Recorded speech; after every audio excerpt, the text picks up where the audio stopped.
So thank you very much for joining us. My name is Szymon Janicki. I'm the ICAO for you CEO of the training, and I'm the author of all of examination content at our online test, as well as I'm the author of the education part content. Over the period of the last 5 years, I have tested more than, I have run the tests with more than 1,000 pilots, student pilots, military pilots, aviation, well, commercial aviation, private aviation. My background is not aviation. Well, when it comes to education, my background is applied.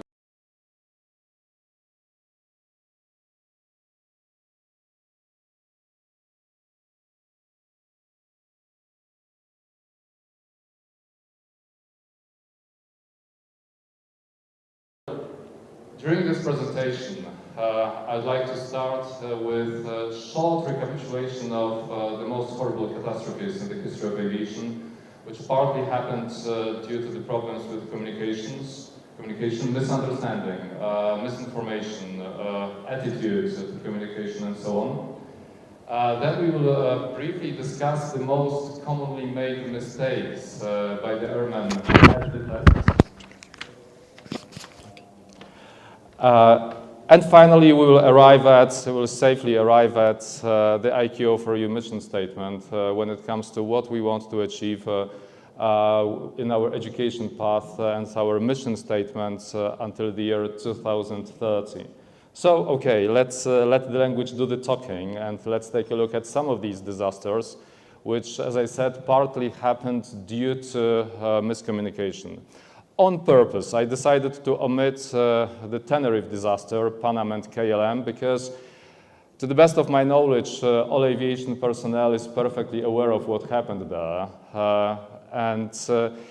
I sometimes think that this horrible accident in the Tenerife is sometimes even treated as a kind of an excuse, so that it will never happen again, because everybody is aware of what happened there. And we sometimes tend to omit the other catastrophes, which also happened, partly at least, as it usually happens in aviation, due to the miscommunication problems. Like in the year 1982 with Air Florida Flight 90, in horrible weather conditions, the first officer noticed that what he could see on the screens did not reflect the reality around. And he noticed that, he made a note of that to the captain, who actually brushed it off and decided the takeoff procedure to continue. In the year 2000, 83 fatalities when the pilot failed to read the report, which said that the runway would be closed. With the ICAO assessment criteria, that would be quite difficult probably to put it into any of the six assessment criteria, but I would say that it also comes under the category of interactions, conduct, approach, you name it, preparation, right? Preparation to the flight. In 1990, 73 fatalities. The pilot failed to explicitly declare fuel emergency. Phraseology matters. So he actually referred to the ATCs with the fuel problems, but he failed to use the word emergency.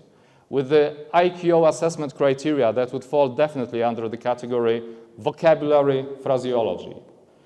In the year 2001, 110 fatalities when the pilot of Cessna misinterpreted the message and turned into the wrong direction, crossing the active runway.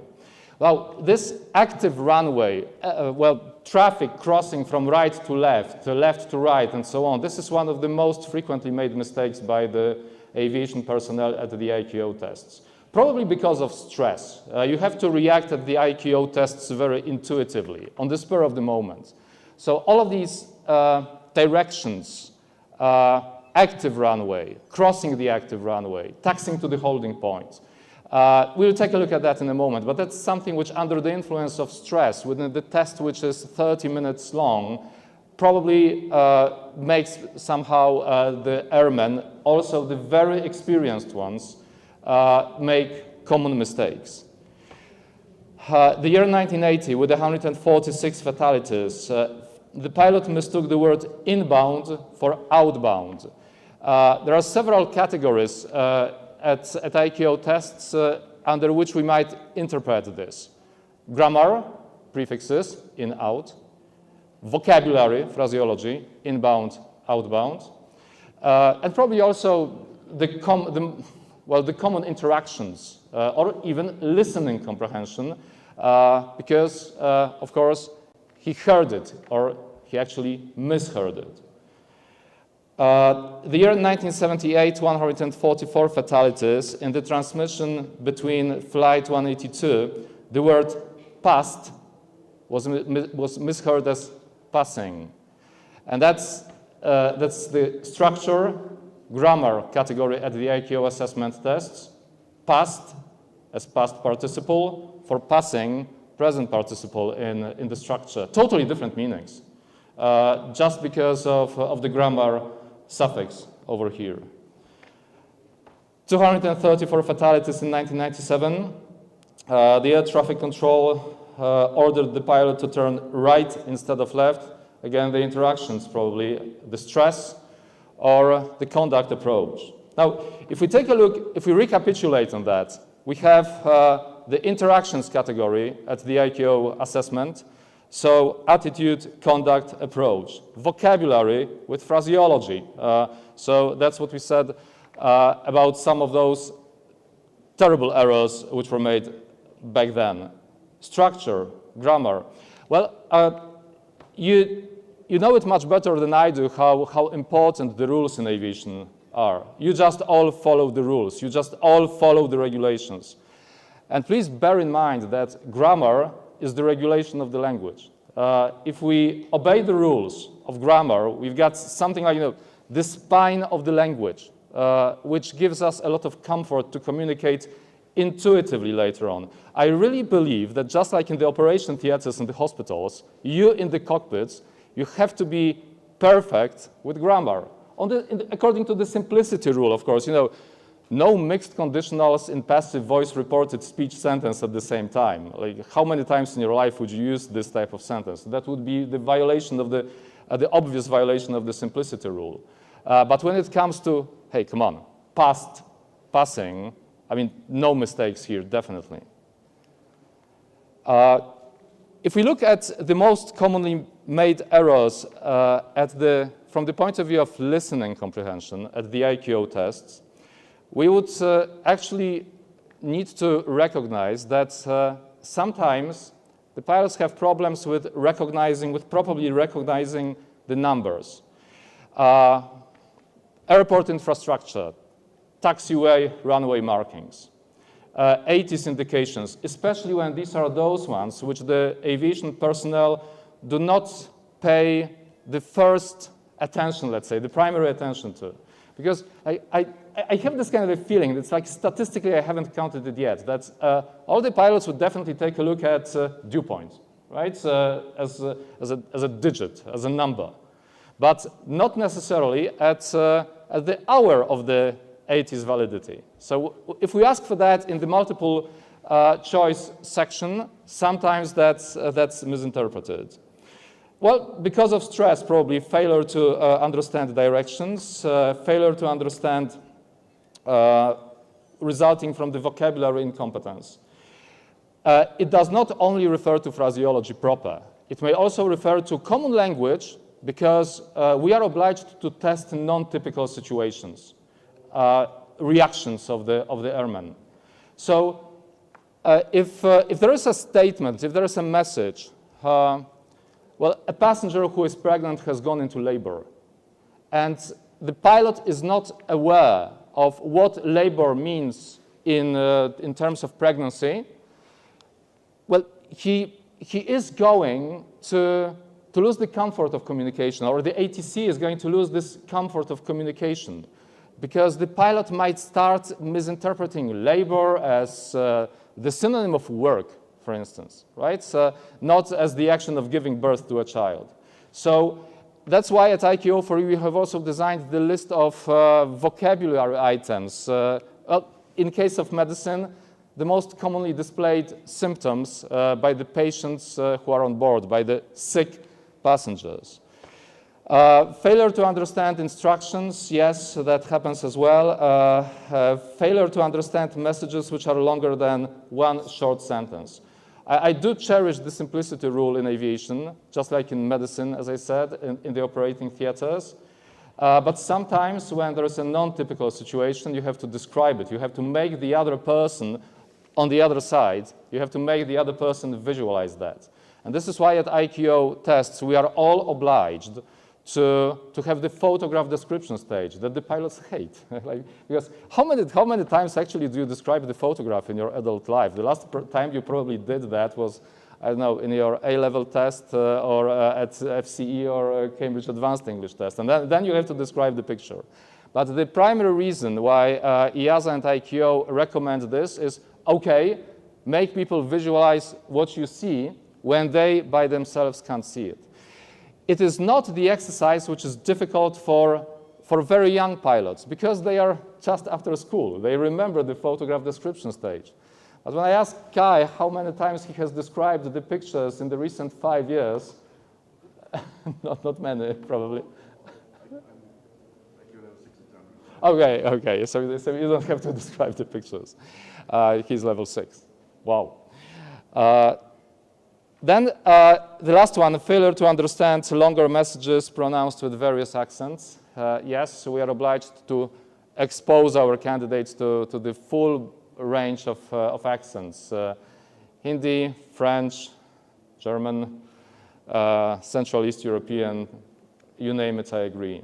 So this is difficult. So this is truly difficult when you have to listen to 6 messages in a row and each of them is pronounced with a different national background language. Now let's take a look at grammar mistakes, and well, of course, these are tenses mistakes causing discomfort or misunderstanding.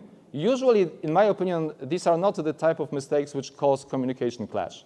But again, I would say that they cause discomfort, because if you say, "I am waiting for 10 minutes," then what does it actually mean to the person on the other side? Have you been waiting for 10 minutes? Are you determined to wait for 10 minutes? You never know. This is just unclear. So again, I will say that, like, if you take a look on the right, there is the irregular verbs mistakes which are made as well. And again, they don't cause communication gap, because if I tell you, I goed to Berlin yesterday, you understand it. Okay, I mean, that's just regularizing the irregular verb. And from the point of view of ICAO 4, you don't fail it. Because, yes, you understood that I went to Berlin. I flied somewhere instead I flew somewhere. You just understand it. But I really believe that aviation is art. I'm not an artist, you are artists. You're the pilots. I'm not. So come on, don't spoil this art with making such basic structural mistakes. Because, again, that's some kind of discomfort. But something more important, also for those ones who do not have in their mother tongues the wide array of aspects. Like in the English language, you have perfect aspects, simple and continuous, in the past, in the present, and in the future. In my language, in the Polish language, we don't have that. So naturally, those ones, because of this kind of differences between English and Polish, between English, Polish, and other languages which don't have such a variety of aspects, again, we tend to make those mistakes. Just like lack of correct action asking, correct questions asking competence, also resulting from the differences between the languages. From the communication anthropology point of view, all languages of the world have just 3 ways of asking questions. There is no 4th one. We ask questions by the question words, do, did, does. We ask questions by the inverted order of the sentence. Are you climbing instead of you are climbing? Or like in my language, we ask the questions by raising the intonation only. Because in the Polish language, we don't have the question words, so we don't have the inverted order of the sentence. We just ask the questions by intonation.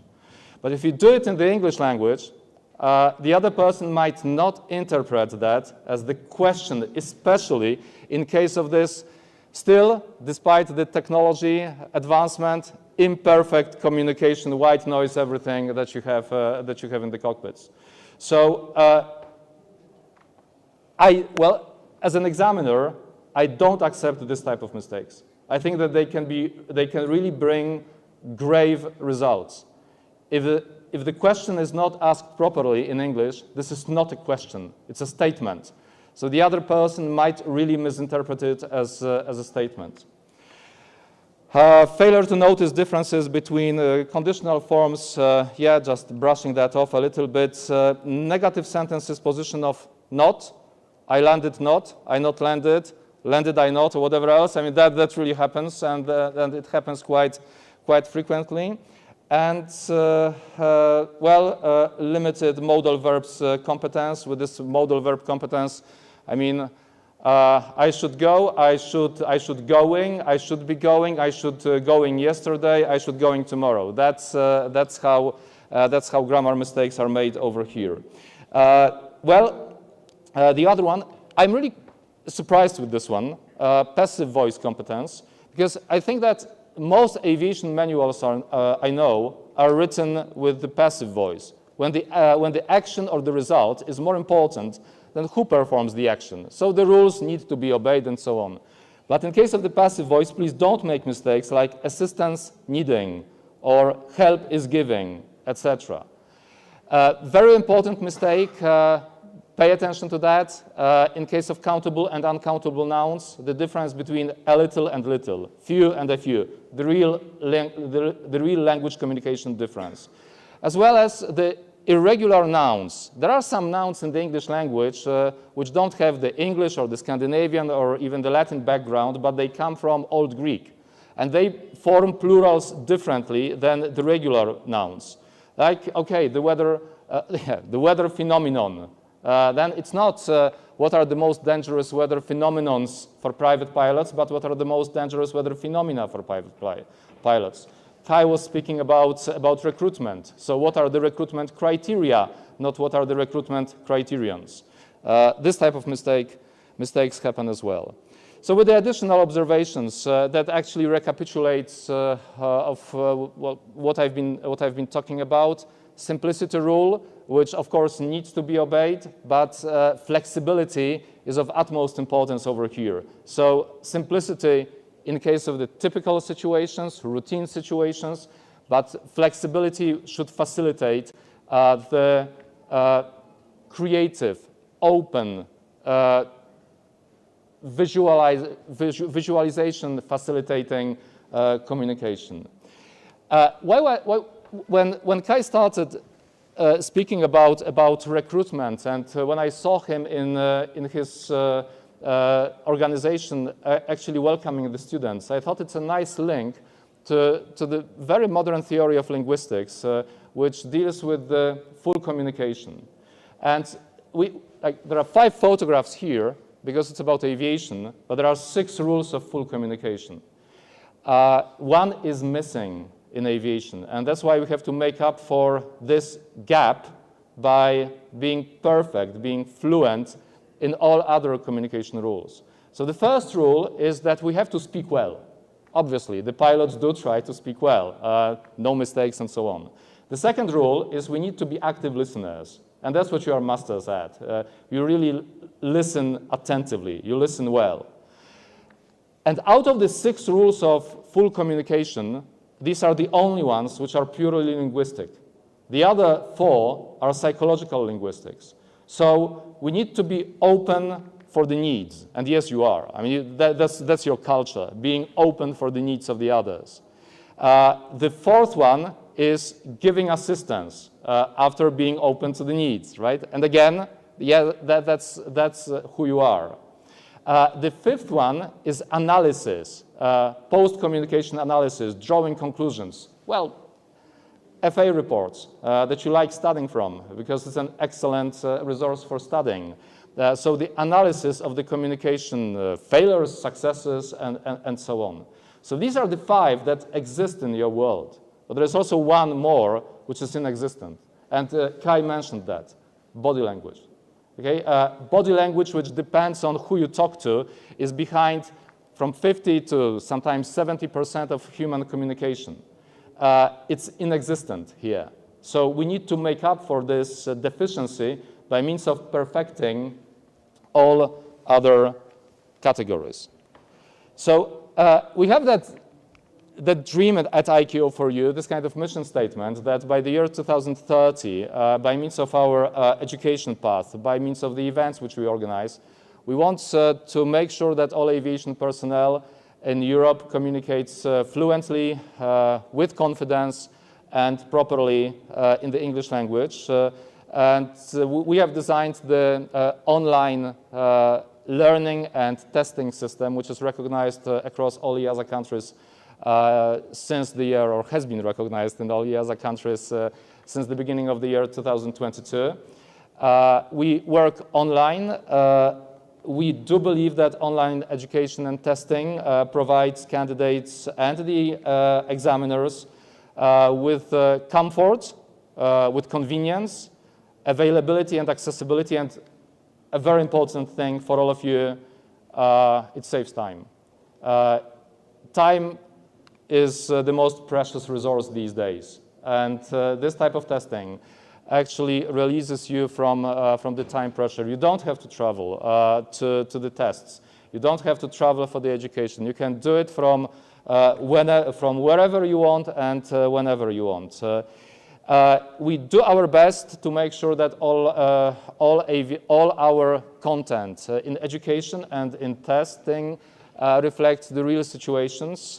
We have this team of aviation professionals, ATCOs, military pilots, commercial pilots, my friends, private pilots, and also the linguists who draw conclusions from what is happening in aviation in the real time. One more advantage, which is worth mentioning here as well, with no prolonged publishing process, we are able to publish to include in our education path content, as well as the examination path content, everything in real time. If there is an FAA report which deals with the accident that happened some time ago, published on Monday, and maybe not on Tuesday, but on Wednesday, we will have that in our system to make sure that everything is up to date, that it's valid, approachable, and accessible with comfort.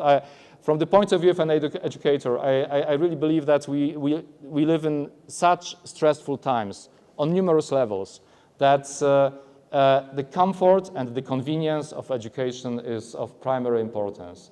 Thank you so much. Thank you. Thank you, Szymon. So, picture the following situation. There are two pilots in flight deck. They have been flying.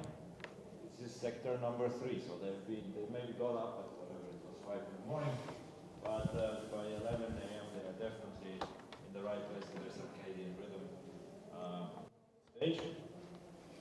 And they are happily sitting in the front of the flight deck with some passengers back, and the aircraft is accelerating down the runway.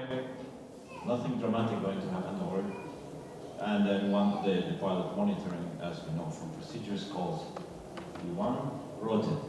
Pilot flying, pulls the yoke, airplane lifts up into the air, and then pilot flying, here's pilot monitoring, say, what's the plan?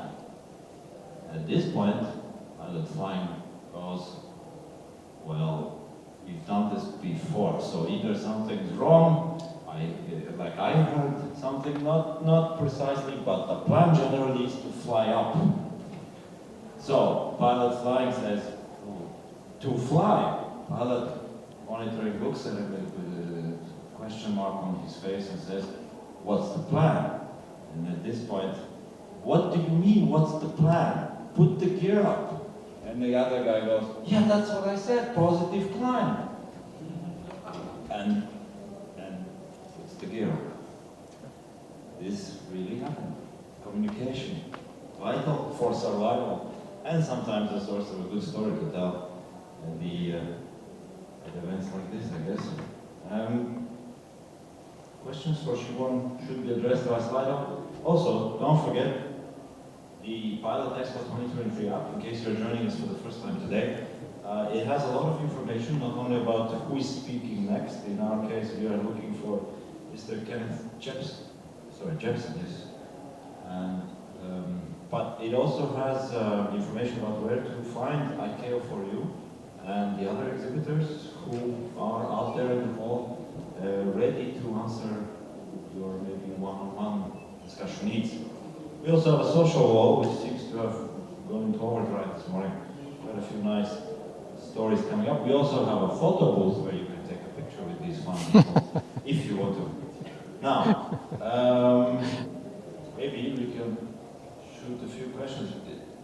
Or if Kenneth, oh, Kenneth is here. No. The plan is. The plan is that first you tell us a little bit about the tools of the future, and then we address all the questions together. So we'll ask you to stay probably till about 12 o'clock, and if everybody can manage lunch afterwards, we have about 40 minutes rest. Welcome to the stage.